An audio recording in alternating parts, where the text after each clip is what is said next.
64 জেলার অন্যতম ছোট্ট একটি জেলা শেরপুর। পাহাড়ে ঘেরা নয়নাভিরাম প্রকৃতি দিয়ে মোড়ানো জেলাটি ভারতের মেঘালয় রাজ্যের সীমানা ঘেঁষা গারো পাহাড়ের পাদদেশেই অবস্থিত এই সুন্দর জেলাটি। কৃষি নির্ভর জেলাটি ধান, চাল, সবুজ ফসলে ভরপুর। রয়েছে ছোট ছোট দৃষ্টিনন্দন গ্রাম। আজ আমরা এক্সপ্লোর করতে যাচ্ছি শেরপুর জেলা শহর থেকে মাত্র কয়েক কিলোমিটার দূরে মায়াবী এক দৃষ্টিনন্দন গ্রাম, যে গ্রাম জুড়ে চাষ হয় নানা ফসল আর সবজি।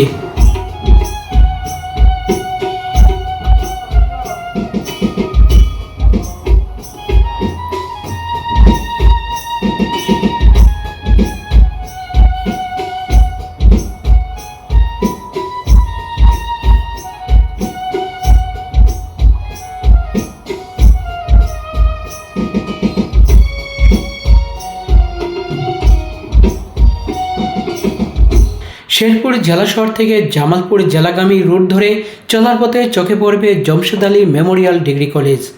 আর এই জমশেদ আলী মেমোরিয়াল ডিগ্রি কলেজের দৃষ্টিনন্দন গেট আপনাকে স্বাগত জানাবে। কলেজের পাশ দিয়ে বয়ে গেছে মেঠো পথ, পথের দুপাশে সুন্দর একটি গ্রাম। বলছি লক্ষ্মণপুর ইউনিয়নের কুসুমাটি গ্রামের কথা। চারপাশের মাঠ জুড়ে নানা সবজি ক্ষেত, বাহারি ফুল আর সবজি চাষে ব্যস্ত সময় পার করছে সবজি চাষিরা। এই গ্রামে উৎপাদন হওয়া নানা সবজি কুসুমহাটি বাজার হয়ে চলে যায় দেশের বিভিন্ন শহরে।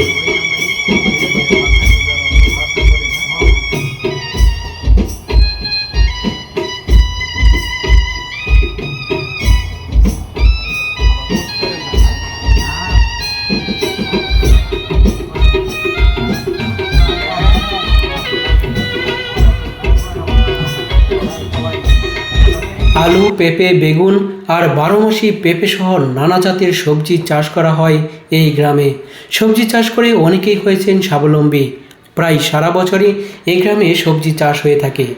গ্রামীণ পথের দুধারে নানা মৌসুমি ফলের গাছ, গাছে গাছে ফুল আর ফলে ভরপুর।